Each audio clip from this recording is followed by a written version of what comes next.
ओम नमः शिवाय। नमस्कार दोस्तों, स्वागत है आप सभी का आपके अपने यूट्यूब चैनल खुशहाल ज़िंदगी में। दोस्तों, आज है 10 सितंबर, दिन रविवार, और आज एकादशी तिथि है। आज भाद्रपद मास के कृष्ण पक्ष की अजा एकादशी है, जो कि पापों का नाश करने वाला है। अजा एकादशी के व्रत को धारण करने से या फिर व्रत के नियम को पालन करने से भी भक्तों को भगवान श्री हरि विष्णु की कृपा से सभी प्रकार के पापों से मुक्ति मिलती है तथा मोक्ष की प्राप्ति होती है। दोस्तों, इस बार की ये एकादशी बहुत महत्वपूर्ण है, क्योंकि एकादशी तिथि भगवान श्री हरि विष्णु को समर्पित है और साथ ही आज रवि पुष्य योग की भी प्राप्ति हो रही है। और पुष्य जो नक्षत्र है वो सभी नक्षत्रों का राजा माना गया है।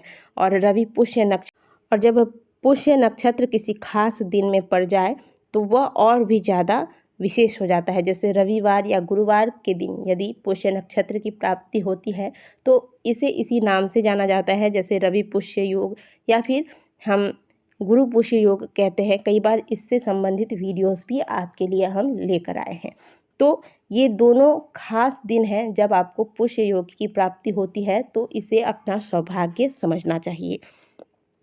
यह दिन लक्ष्मी प्राप्ति के लिए बहुत विशेष होता है। आज के दिन कोई नया सामान आप अपने घर के लिए लेना चाहते हैं, कोई प्रॉपर्टी लेना चाहते हैं, सोना चांदी लेना चाहते हैं, तो यह दिन बहुत ही सुंदर है। रवि पुष्य योग के अंतर्गत आप सोना चांदी या फिर कोई नई प्रॉपर्टी खरीदते हैं तो इसमें वृद्धि होती है। और आज के दिन रवि पुष्य योग की जो प्राप्ति है वह हमें संध्या काल से हो रही है। शाम 5:06 पर रवि पुष्य योग का निर्माण हो रहा है।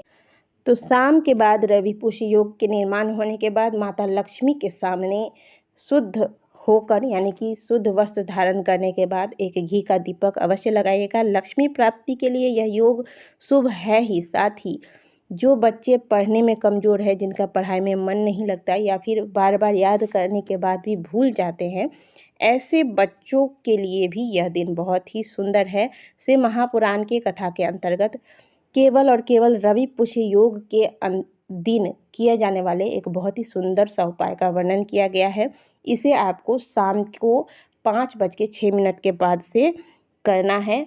आप किसी भी शिव मंदिर में जाकर शिवलिंग पर इस उपाय को करना है। और तो उपाय किस प्रकार से करना है वो अच्छे से समझ लीजिए। एक पान के पत्ते का व्यवस्था आप शाम से पहले करके रख लें, या फिर अगर घर में ही पान का आपने पौधा लगाया है तो वहाँ से एक पान तोड़ लें। अब पीला चंदन ले लें और इस पान के पत्ते पर सबसे पहले भगवान शंकर का ध्यान करते हुए महादेव का नाम लिख दें। इसके बाद माँ पार्वती का ध्यान करके माता पार्वती का नाम लिखें। फिर माता पार्वती का नाम लिखने के बाद माँ सरस्वती का ध्यान कीजिए और माता सरस्वती का नाम तीसरे नंबर पर, यानी कि सबसे लास्ट में माता सरस्वती का नाम लिखना है। साथ में आपको 5 बेलपत्री और 3 समी के पत्ते की भी व्यवस्था कर लेनी है। और ये तीनों चीज़ें लेकर आप महादेव के मंदिर पहुंच जाइए। मंदिर जाने के बाद आपको यह उपाय आप जिस बच्चे के लिए कर रहे हैं उस बच्चे के हाथ से ही कराना है। बच्चा अगर नहीं मानता है तो उसे बहला फुसलाकर उसके हाथ से इस उपाय को करवाएं।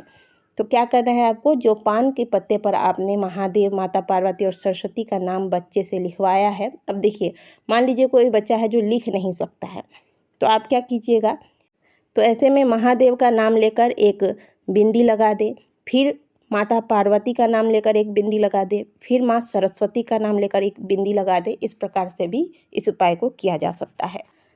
मंदिर जाने के बाद इस पान के पत्ते को सबसे पहले महादेव के शिवलिंग पर बच्चे के हाथ से अर्पित करवाएंगे। इससे पहले आप 1 लोटा जल महादेव के शिवलिंग पर समर्पित कर दें।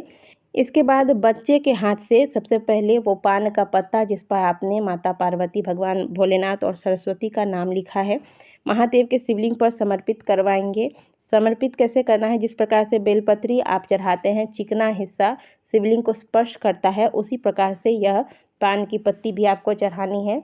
और ध्यान रखिएगा, एक बार फिर से बताती हूँ, चिकना हिस्सा जिस पर आपने नाम लिखा है वह महादेव के शिवलिंग को स्पर्श करता होना चाहिए। इस प्रकार से पान का पत्ता पहले चढ़ाएंगे। इसके बाद इस पत्ते के ऊपर से आपको 5 बेलपत्री, जो कि कटे फटे ना हो, साफ सुंदर बेलपत्री और बेलपत्री के नीचे वाली जो डंडी में गांठ होती है इसे तोड़कर पहले हटा लीजिएगा। इसके बाद ये 5 बेलपत्री एक साथ ही महादेव के शिवलिंग पर बच्चे के हाथ से समर्पित करवाएं।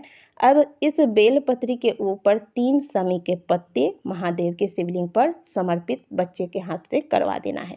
इसके बाद धूप दीप इत्यादि दिखाकर माता, जो माएँ अपने बच्चे को लेकर मंदिर गई हैं, वो माता अपने बच्चे की अच्छे भविष्य के लिए महादेव से प्रार्थना करें, माता पार्वती से प्रार्थना करें, माँ सरस्वती से प्रार्थना करें कि बच्चे की बुद्धि में वृद्धि आए, बच्चा पढ़ने में तेज हो। इस प्रकार से आप प्रार्थना कर लें। इस उपाय को आप अवश्य कीजिएगा। इस उपाय को करने के लिए हमने आपको पहले बता दिया कि रवि पुष्य योग आरंभ होने के बाद ही इस उपाय को कीजिएगा, जो कि आज शाम 5:06 से आरंभ होगा और अगले दिन सुबह 6:10 तक रहेगा। लेकिन इस उपाय को केवल और केवल आज ही करना है, तो प्रदोष काल में आपको ये उपाय कर लेना है। 5 बजे के बाद से लेकर आप 8:30 बजे तक इस उपाय को कर सकते हैं। बहुत ही सुंदर सा उपाय है, कीजिएगा अवश्य। और जितना हो सके इस वीडियो को शेयर कीजिए, ताकि अन्य माताएं भी अपने बच्चे के अच्छे भविष्य के लिए और पढ़ने में उनका मन लगे, उनके लिए इस उपाय को बच्चे के हाथ से करवा सके। वीडियो अगर अच्छी लगी हो तो वीडियो को लाइक ज़रूर कीजिएगा और कमेंट बॉक्स में हर हर महादेव अवश्य लिखिएगा।